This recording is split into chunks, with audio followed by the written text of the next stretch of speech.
বিসমিল্লাহির রহমানির রহিম। আসসালামু আলাইকুম।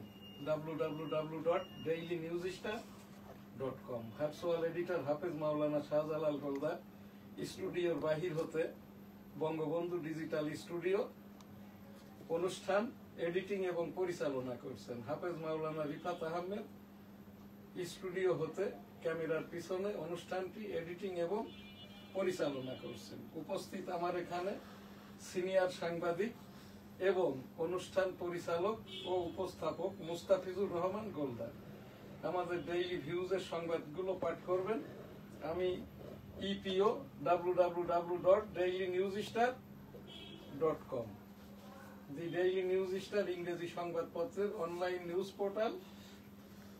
WhatsApp, Facebook M Shahjahan Ali Goldar, NSTV S A. Goldar, YouTube সাংবাদিকতা প্রকাশনা আইন এবং ইউটিউব সামাজিক আইন সাংবাদিকতা আইন ICT অ্যাক্ট 2018 দুইটি বইয়েরই অথর আমি। এই বইটির মূল্য, সাংবাদিকতা আইন বইটির মূল্য 300 টাকা, ICT অ্যাক্ট বইটির মূল্য 500 টাকা। শুরুতেই এখানে আমাদের আজকের যে অনুষ্ঠান ডেইলি ভিউজ, এখানে নিউজ স্টার তো দেখাইলাম, দৈনিক ইত্তেফাক এবং ইন্ডাস্ট্রি পত্রিকার হেডলাইন গুলো আপনি পাঠ করবেন। বিসমিল্লাহির রহমানির রহিম। আসসালামু আলাইকুম। আমার হাতে আছে দৈনিক ইত্তেফাক এবং ডেইলি ইন্ডাস্ট্রি। তো আমি প্রথমে ডেইলি ইন্ডাস্ট্রি শিরোনাম পড়ছি।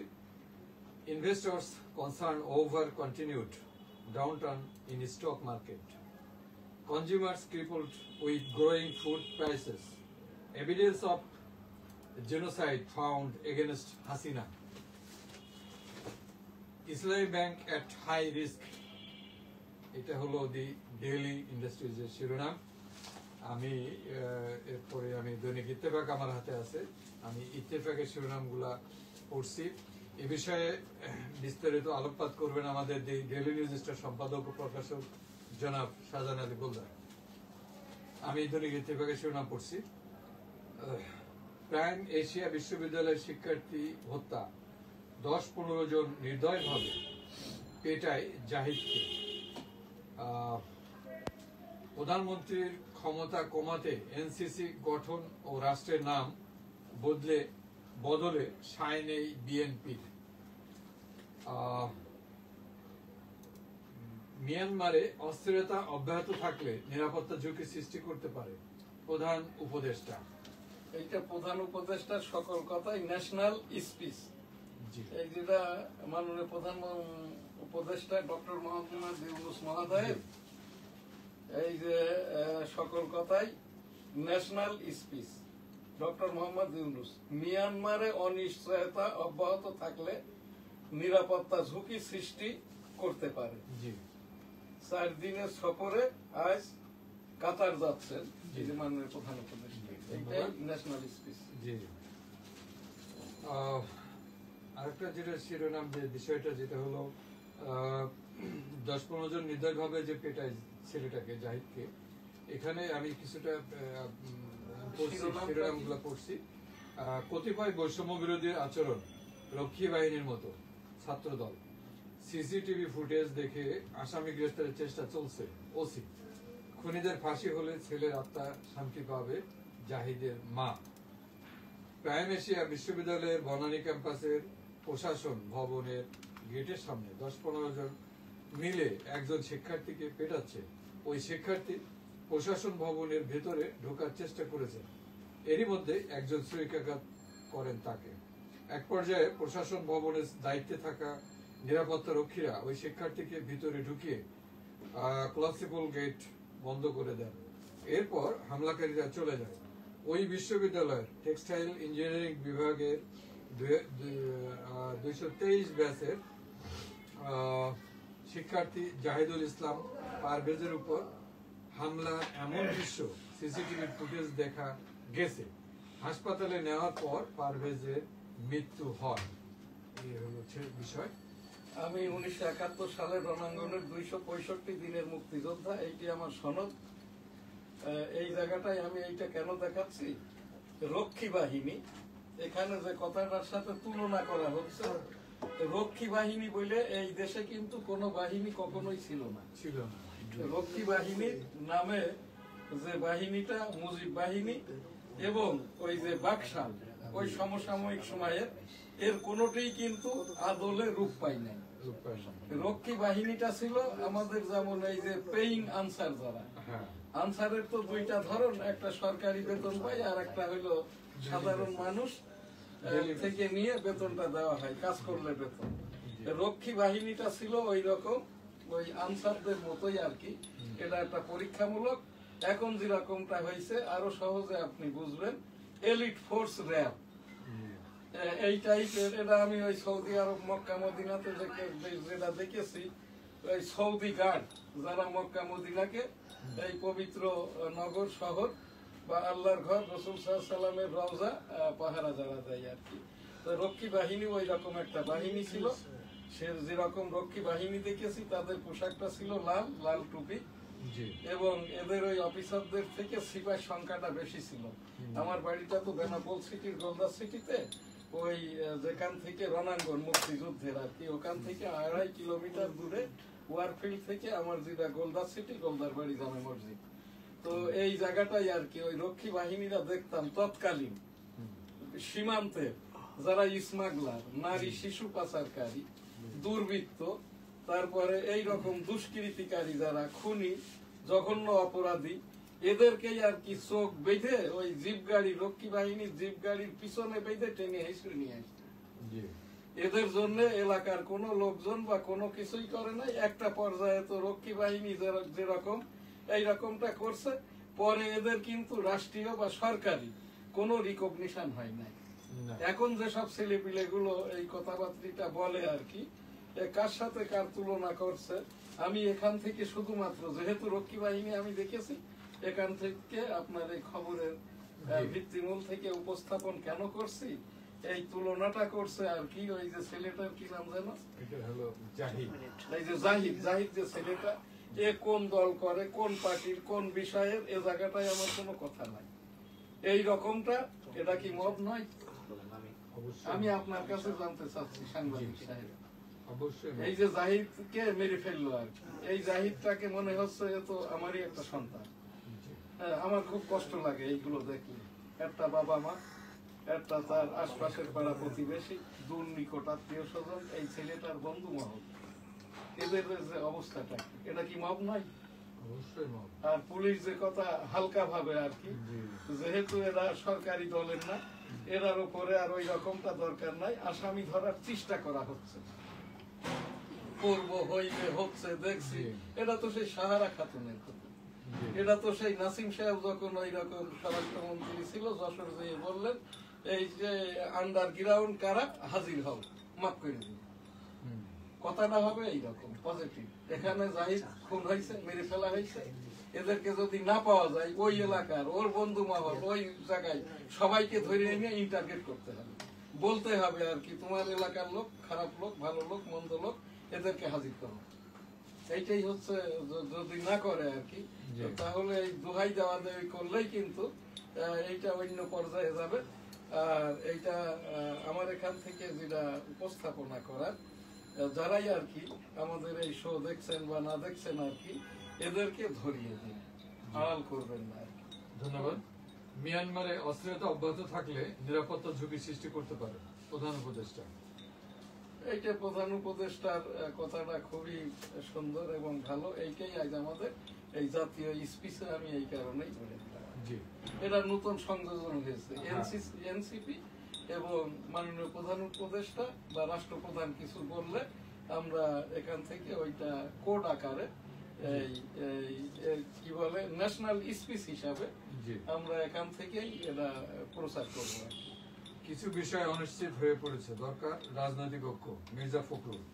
হ্যাঁ, এই যেমন ভোটটা কবে হবে, তারপরে কোন কোন দল নির্বাচনে অংশগ্রহণ করবে, নির্বাচন কমিশন নতুন করে দল দিবে কিনা, সংসদীয় আসন কতটি হবে, ইত্যাদি ইত্যাদি। নির্বাচন যাদেরকে এই যে কমিশন গুলো করা হয়েছে 6টি, এদের রিপোর্টটাই বা কবে দিবে। এই শ্যাল বি, উইল বি, হবে, হচ্ছে, করবো, করবেনি, পরের সরকার করবে, এটা কোনো কমিশনের রিপোর্ট হয়নি। জি হ্যাঁ, এই যারা আর হবে এইরকম দিবেই বা না কেন, এখানে তো কোনো একটা লোক ওই বিষয় ভিত্তিক নয়। এরা এখানে যোগদান করছে, নিজের কাজটা করছে, এখানকার বেতনটাও নিচ্ছে।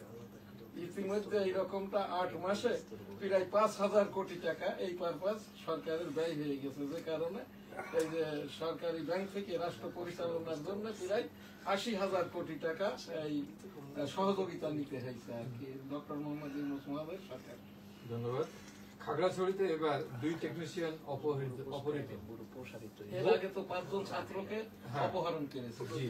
এরা আবার টেকনিশিয়ান মানে মনে হয় এই যে টেন্ডারের যে কাজবাজ হচ্ছে এর সাব অ্যাসিস্ট্যান্ট ইঞ্জিনিয়ার সম্ভবত। হ্যাঁ। সিএসির সঙ্গে এনসিপির বৈঠক, ভোট গ্রহণ রোডম্যাপ নিয়ে কথা বলায় সতর্ক থাকার আহ্বান। এইটাই আপনি আর কি ওই যে এনসিপি যেটা তাদের পলিটিক্যাল স্পিচ আর কি ওই হ্যাঁ, হিসেবে CSC এইটা সঙ্গে। আপনি বলে দেন। জি। এটা কে বলছে তার নামটা আগে বলে ওইটা পড়ে দিবেন। সিএসির সঙ্গে এনসিপির বৈঠক, অন্তর্বর্তী সরকারের সঙ্গে সমন্বয় রেখে আগামী জাতীয় সংসদ নির্বাচনে প্রস্তুতি নিতে নির্বাচন কমিশনকে আহ্বান জানিয়েছেন জাতীয় নাগরিক পার্টি এনসিপি। আগামী ডিসেম্বর মাসে নির্বাচন এবং সেই অনুযায়ী রোডম্যাপ বা কর্মপরিকল্পনার বিষয়ে নির্বাচন কমিশনারদের বক্তব্য দেওয়ার ক্ষেত্রে সতর্ক থাকার পরামর্শ দিয়েছেন দলটির নেতারা। ঠিক আছে, জি। এইটাই আমাদের ন্যাশনাল পলিটিক্যাল স্পিচ। যেহেতু এটা ছাত্র জনতারাই আর কি এনসিপি গঠন করেছে, জাতীয় নাগরিক পার্টি। হ্যাঁ, তো এই নাহিদ ইসলাম যে ছেলেটা আর কি এনসিপি আহ্বায়ক বা সভাপতি আর কি, এই ছেলেটার জ্ঞান বুদ্ধিও ভালো। ঠিক আছে, আমরা চাচ্ছি কি আর কি নতুন করে নয়, এরাই যেহেতু দেশটা এনে দিয়েছে, জি। আমাদেরকে বৈষম্য থেকে সরিয়ে এনেছে, এদেরকেই আর কি দেশ জনতার সকলেই যদি নির্বাচিত করে এদের একটু সতর্ক থাকতে হবে। সংসদ সদস্য হিসেবে যাদেরকে মনোনয়ন দিবেন তারা যেন যোগ্যতর ব্যক্তি। ধন্যবাদ। ভারতীয় সংবাদ মাধ্যমের প্রতিবেদন, বাংলাদেশ হয়ে 7 সিস্টার্সে যাওয়ার রেল প্রকল্প স্থগিত করলো ভারত। এইটা ওই রেল লাইনটা হবে যেটা আমাদের বেনাপোল থেকে এসে এইদিকে ঢোকার কথা ছিল আখাউড়া হয়ে আর কি। এইটা আপাতত ইন্ডিয়া মোদী সরকার আর কি এটা বন্ধ করবে। এর মানে এই নয় যে এটা মোটেই হবে না, এটা ইউনূস সরকারের উপর একটু চাপ প্রয়োগ করে। চাপ প্রয়োগ করার। ধন্যবাদ। এইটা আমরা এখান থেকে উপস্থাপন করব। ইতিপূর্বেকার সরকারের সাথে যেগুলো চুক্তিপত্র হয়েছে আপনারা ওগুলো বন্ধ করবেন না মোদী মহোদয়, নতুন করে আর কি এই আমাদের ছাত্র জনতা সরকারের সাথে আধুনিকায়নে চুক্তিপত্র করেন। ধন্যবাদ। তদন্তাধীন মামলা প্রত্যাহারের এখতিয়ার নেই আইন মন্ত্রণালয়, আইন উপদেষ্টা। না, আইন উপদেষ্টার কত দুর্ভাগ্য দেখো আর কি, এই কথাটাও তাকেই বলতে হচ্ছে। হ্যাঁ, এইটা বলবে কিন্তু আইন উপদেষ্টার মুখপাত্র বা আইন সচিব। সচিব। জি। হ্যাঁ, যেহেতু উনি এই বিষয়টা অবগতই নন আসিফ নজরুল মহোদয়, ওই সেই শিক্ষকরা আমাদের স্যাররা বলতেন সাংবাদিকতা করা সম্পাদনা করা এক জিনিস, আর তোমাদেরকে পড়ানো, সাংবাদিকদের পড়ানো, সাংবাদিকতা পড়ানো ওই জিনিস। জি। ধন্যবাদ। বাংলাদেশ জিম্বাবুয়ে সিলেট টেস্ট প্রথম দিনে শান্তদের ওই যে ব্যাটিং ব্যর্থতা। শান্তদের ব্যাটিং ব্যর্থতা না, এই জায়গাটাই আমার এই যে ইতিপূর্বে আমি দেখলাম কোন একটা টেস্টে ইন্ডিয়া 119 না 20 রানে অল আউট হয়েছে, জি। এখানে তারা 192 রান করেছে এবং 70 ওভার খেলেছে আর কি। জি। তারপরে আলোর স্বল্পতায় ওই 14 ওভার পর্যন্ত জিম্বাবুয়ে খেলে, আলোর স্বল্পতায় খেলা বন্ধ হয়ে যায়। জি। আজকে আমি প্রথম সেশনে 1.5 ঘন্টা খেলা দেখেছি, 1.5 ঘন্টার ভিতরেই বাংলাদেশ 3টা উইকেট নিয়েছে। শেষ পর্যন্ত কি হয়েছে খেলাটা আর দেখি নাই। আমরা এই যে নেগেটিভ নিউজটা না করি, আমাদের এই ছেলেপিলেরা এরা টেস্ট খেলছে মাত্র 20 বছর, উৎসাহ যোগাতে আর হবে। জিম্বাবুয়ে টেস্ট খেলতেছে 50 বছরের উপরে। জি। তো এই জায়গাটাই আমাদেরকে এই রকমটা আশাহত আমরা না করি। আর এই যে সাংবাদিক তোমরা যারা এইভাবে রিপোর্ট গুলো লেখো, এইভাবে লিখবা না। ব্যাটিং ব্যর্থতা কিসের, কাকে বলে ব্যাটিং ব্যর্থতা? ব্যাখ্যাটা তুমি কি ক্রীড়া সাংবাদিক? এইগুলো করবে না, এইগুলো করা ঠিক কাজ না। এই সাকিব আল হাসান যখন তার ওই যে সাজা হয়, আমারই আবেদনের প্রেক্ষিতে তার 1 বছর সাজা কমে পরে খেলা শুরু করে। তখন তোমরা বাছাধনরা কোথায় ছিলে? হ্যাঁ, এখন এই যে ছেলেপিলে গুলো এত সুন্দর ভালো খেলতেছে আর কি, এই যে কি বলে, এই যে বলার ফাস্ট বলাররা আর কি এত ভালো বল করতেছে আর কি, আর তোমরা সেখানটায় এদেরকে আশাহত করতেছো। আর এটা টেস্ট খেলা, সিলেটের মতো মাঠে এই জায়গাটায় 192 রান করছে বাংলাদেশ টেস্টের হিসাবে আর কি। আমার দৃষ্টিকোণ থেকে এটা ব্যাটিং ব্যর্থতা নয়, টেস্টের রান যেরকম হওয়ার সেই রকমটাই হয়েছে, খেলা এখনো চলমান। ধন্যবাদ। প্রতিমন্ত্রীর পদমর্যাদা পাচ্ছেন চসিক, মানে চট্টগ্রাম সিটি কর্পোরেশনের মেয়র। এটা দেখেন ডাক্তার সাংবাদিক শাহাদাত। সাহেব, আমার ওই সেই রৌফ সাহেবের মাগুরার নির্বাচনের কথা সামনে আসছে। জি ওখানেও কিন্তু সেই এমপিটা হয়েছিলেন ওই যে কামাল সাহেব আর কি, উনি আমার পীর ভাই আর কি। জি হ্যাঁ, তো উনি কামাল সাহেবের বাসায় এক সময় গেছি, এই যে মগবাজার ওনাদের ইকোনোর যে অফিস এবং বাসা আর কি। জি তো এই জায়গাটাই আর কি ওই সেই নির্বাচন চট্টগ্রামের, যেহেতু সারা বাংলাদেশের সকল চেয়ারম্যান, পৌরসভা চেয়ারম্যানদের আর কি, এই জেলা পরিষদ চেয়ারম্যানদের বাদ করে দেওয়া হয়েছে। জি মামলায় জিতে উনি মেয়র হয়েছে চসিকে, কিন্তু এই যে ওনাকে মেয়র বানিয়েছেন এই যে বিএনপির নেতা আর কি আমির খসরু মাহমুদ চৌধুরী। শুধু ওখানেই নেতা করেন নাই, আমাদের এই যে সিয়ান্ডে পেজেন্ট অ্যাসোসিয়েশন, যেটা চট্টগ্রাম কাস্টম এজেন্ট অ্যাসোসিয়েশন, এটাও আর কি ওই যে আমির খসরু মাহমুদ চৌধুরী ওনার মনোনীত লোকদেরকে বসিয়ে দিয়েছে। জি আমি আমার এই চোখের চিকিৎসার জন্য 6 মাস 7 মাস 8 মাস 9 মাস আগে আবেদন করেছি। এই এখন যে পরিষদ বসেছে এরা সব বৈষম্য, চোর ডাকাত রাজস্ব চুরিকারী। এরা বসার পরে আমাকে, আমি অনেকদিন ফোন করার পরে আমাকে জানাইছে আমারই টাকা কল্যাণ তহবিলের, আমার টাকা জমা দেওয়া আছে কল্যাণ তহবিলে। এখন চট্টগ্রাম মনে হয় 12 লক্ষ করে টাকা আছে সিআরএফ সদস্যদের। 50% জীবদ্দশায় দিবে, 50% মারা যাওয়ার পরে। এরা আমাকে জানিয়েছে যে আমরা এখানকার এখন অস্বাভাবিক নির্বাচিত পরিষদ, আমরা কোনো এখান থেকে কল্যাণ তহবিলের টাকা দিতে পারবো না। আমি এখান থেকে উপস্থাপন করছি এবং এটা অবগতি করছি নির্বাচন কমিশনকে। এই যে চসিকের যেখানে সবাই বাদ হয়ে গেছে, মামলায় জিতার পরে সেই লোক ওখানকার মেয়রটা কিভাবে হয়েছে আমি জানি না আর কি। নির্বাচন কমিশন জাতির উদ্দেশ্যে, 18 কোটি জনগণের উদ্দেশ্যে এইটা যদি ডিক্লার করে আর কি, আমাকে অনেকেই প্রশ্ন করে, অনেকেই জিজ্ঞাসা করে, এই যে লাইভ প্রোগ্রাম হচ্ছে এখানেও অনেকে জিজ্ঞাসা করছে যে চসিকটা কি, চট্টগ্রাম সিটি কর্পোরেশন। জি তো এই জায়গাটায় আবার এখানে মেয়র কিভাবে হয়? মেয়র তো সব বাদ হয়ে গেছে।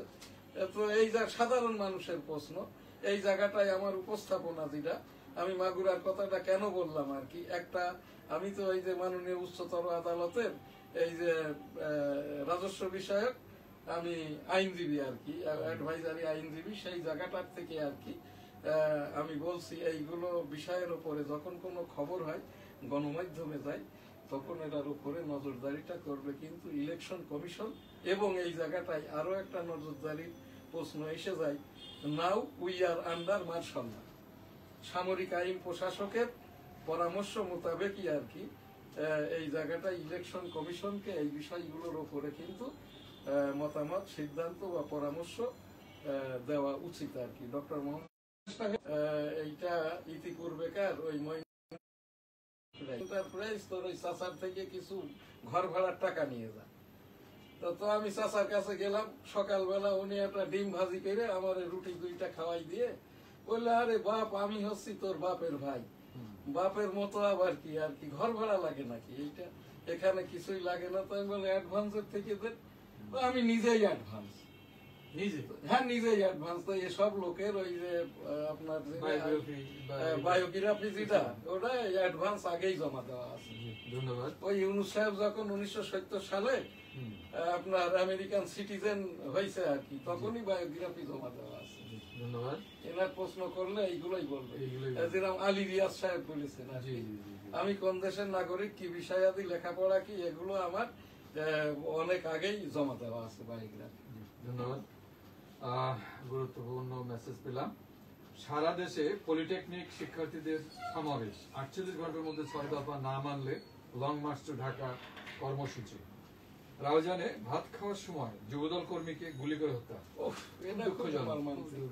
দুঃখজনক। আর এই রকমটা এই যে যুবদল কর্মী এইরকম নাম ধাম করে এই যে আজকে কয়েকটা খুন দেখলাম অ্যাক্সিডেন্ট, সকলের বিদেহী আত্মার শান্তি কামনা করি। এরা সকলেই শহীদ, সকলকেই জান্নাত দান করুন। আস্তাগফিরুল্লাহ রাব্বি মিন কুল্লি ফিলিস্তিন। আমি এই দোয়াটাও করে দিই, ওই যে ফিলিস্তিনিদের সেই ইসরায়েলি বেঞ্জামিনদের হয় হেদায়েত দান করুন রাব্বুল আলামিন, আর তা না হলে ধ্বংস করে দিন, আমিন। ধন্যবাদ। আর কি হেডলাইন আছে? কয় মিনিট গেছে গো? 20 মিনিট।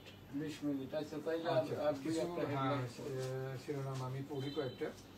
কারিগরি শিক্ষা শেষেও বেকার থাকছে 75% সনদধারী। এসের 45 জনের বিরুদ্ধে প্রাথমিক তথ্য প্রমাণ পাওয়া গেছে। চিফ প্রসিকিউটর জুলাই গণ অভ্যুত্থানে মানবতা এই যে চিফ প্রসিকিউটরের এই খবরটা দিয়েই আপনারা শেষ করছে। জি। এই চিফ প্রসিকিউটর কিন্তু যেগুলো মামলা হয়ে গেছে উচ্চতর আদালত, চলমান নিম্ন আদালত, জি। এই জায়গাটাই কিন্তু চলমান মামলার উপরে কথাটাই বলা যায় না। জি। আর এই চিফ প্রসিকিউটর তাজুল ইসলাম তিনি প্রেস ব্রিফ করছেন। এটা সম্পূর্ণরূপে আইন বহির্ভূত কিনা আমি মাননীয় প্রধান বিচারপতি বরাবরই উপস্থাপন করে যাচ্ছি, আজকেও উপস্থাপন করলাম। এটা বলা যায় কি যায় না, এটা বলা যায় না। Now we are under martial law. এইটা এই জন্যই আর কি এখানে গণজমায়েত করা যায় না, চলমান খবরের উপর বলা যায় না। একটা কোনো আইনগত ভাবে সিদ্ধ না হওয়া পর্যন্ত ওটা সম্ভাবনার কথা প্রকাশটাও করা যায় না। এইটা ওই যে মাননীয় উচ্চতর আদালতের প্রধান বিচারপতি বরাবর এনএসটিভি টেপিক থেকে উপস্থাপনা করলাম। এখন যে প্রোগ্রাম আমাদের ওই যে ছাত্র জনতা সরকারের ডক্টর মোহাম্মদ ইউনূস মহোদয়ের এই যে ন্যাশনাল স্পিচ পড়েছেন, তারপরে যেটা ছাত্র জনতার সরকারের কথা পড়েছেন, এখন এখানটাই হচ্ছে এই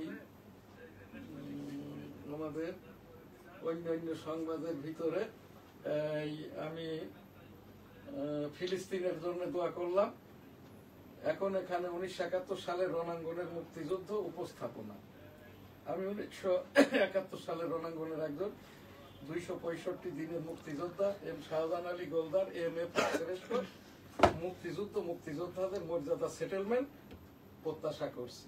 এখন যেটা পীর মুরিদি এই অনুষ্ঠানের মাধ্যম দিয়েই আমাদের প্রোগ্রামটা শেষ হবে।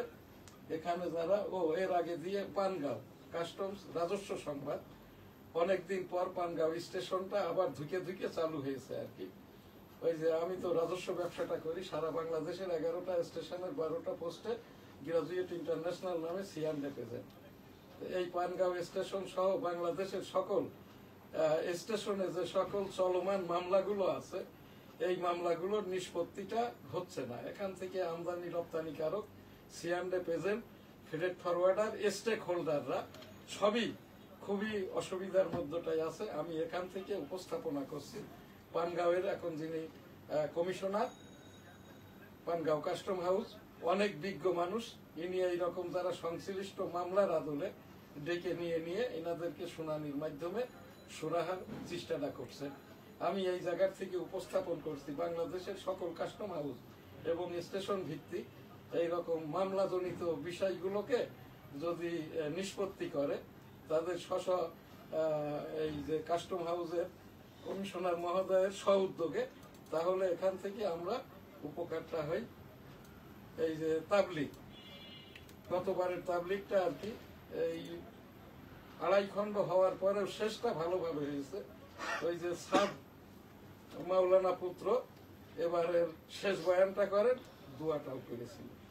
2026 সালের তাবলিগ উপলক্ষে আমার এখানে একটি উপস্থাপনা সারা বিশ্বের সকল ওই যে মহানবী মোহাম্মদুর রাসূলুল্লাহ সাল্লাল্লাহু আলাইহি ওয়াসাল্লামের বিদায় হজের ভাষণের মতো করেই তাবলিগটা চলমান ছিল, ওইভাবেই যাতে চলমান থাকে কিয়ামত পর্যন্ত। পাক কালাম, হাদিস পাক, আলেম উলামাগণ, আল্লাহ আলাগণ, পীর মাশায়েখগণ এই তাবলিগটাকে অর্থাৎ আল্লাহর কালামকে, মুসলমানদেরকে, ধর্মীয় মূল্যবোধকে কিয়ামত পর্যন্ত টেনে নিবেন, আর তার একমাত্রই পথ তাবলিগ। 2026 সালের টঙ্গীর জমায়েতটা যাতে করে এক গ্রুপেই হয়,